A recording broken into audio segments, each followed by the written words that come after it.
What up, internet? 2 months ago, I went to Cambodia, been to Phnom Penh, Kampot, Sihanouk, Siem Reap. I took a short bus to Pravia, which it connects the border with Thailand, and then Koh Kea, Battambang, and then across the border to Thailand. It was my first time to Cambodia, so before going there, I did a lot of research in Chinese and English.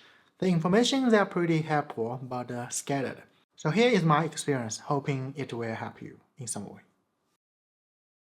You only need to take US dollar to Cambodia because US dollar is used in Cambodia together with Cambodia real. And if you need some small note when you arrive at the airport or arrive at the border, you can just buy something and they will return you with small US dollar note or Cambodia real. Although both US dollar and Cambodia real, they are used in Cambodia, but usually $1 will be counted as 4,000 real. So if you do care about the change rate, you can actually go to some change rate place called Wing and do the exchange. So last time I checked, it was $1 equal as 4,020, not that much difference. So if you really care about the change rate and don't care about some hustle, you can take your big note to 7-Eleven, buy some water or drink because other stuff, they are relatively more expensive than other market. And when you pay them US dollar, they will change you back with US dollar and Cambodia real. The benefit of this way is $1 will be counted as 4,150 last time I checked. It is possible they will give you the majority change in US dollar. In that way, you can ask for, can I get Cambodia real? And the fact is, it doesn't have to be 7-Eleven. If you see some market which looks decent, you can also go inside and check the change rate. And it is pretty easy because on the shelf, you can see one product is marked both in US dollar and Cambodia real. You just need to do a quick calculation. You will get the change rate figured out. If you are not heavily relied on internet, like when the plane is taxiing, when you need to go out of the airport and take Grab, then you don't have to buy SIM card in your country or in airport because usually the price will be much higher than local. And in airport and hotels, there will be Wi-Fi, so you are not completely off-grid. I would recommend you to go to your hotel first and ask the staff where you can get a SIM card. You can either walk there by using Google offline map, or you can just take a Grab. As far as I know, there are two major brands, which is Sear and Smart. Personally, I chose the Sear because it was along my way. When I was in rural area, I found the signal isn't that good, but when we go to a temple, there are other people, right? Some of them are using Smart, and those people also complain about the Smart. So I think it really doesn't matter in that way. Just go with the majority people like Sear Smart. They will be the same. When you arrive to Cambodia, whether you need to go to your hotel or some tourist spot, or you want to go somewhere rent a motorcycle, you will need to take a Grab taxi. And in Cambodia, there are three apps, basically. So first one is Grab. If you have already traveled to somewhere else, other countries, you will have Grab, so it can be easy for you. But I would recommend you to use Move because Move does not only allow you to use WeChat, Alipay to do the payment, but it also comes with discount like Chinese New Year and other time, and you can also spend money to buy coupon, which will be cheaper. And another application will be Pass. Although Move can be much cheaper, but in some cities Move cannot be used. You can only use the Pass application. As for the price difference without discount, Grab, Pass, Move, I'm not sure which one can be cheaper because different range, different place, it can be different. So you can use three of them together.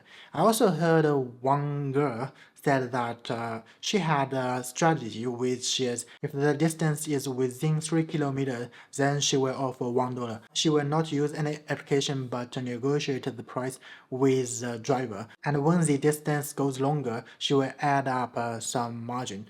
But personally, I wouldn't do that because I have time to wait for a taxi book from application and I don't really want to do the negotiation. And unlike Thailand and Vietnam, there is no motor taxi. They have something called rickshaw or like a tuk-tuk. The downside is the price will be a little bit higher compared to motorcycle. The advantage is that if you have luggage, well, that rickshaw or tuk-tuk is perfect for you. Another way to do the transportation is rent a motorcycle.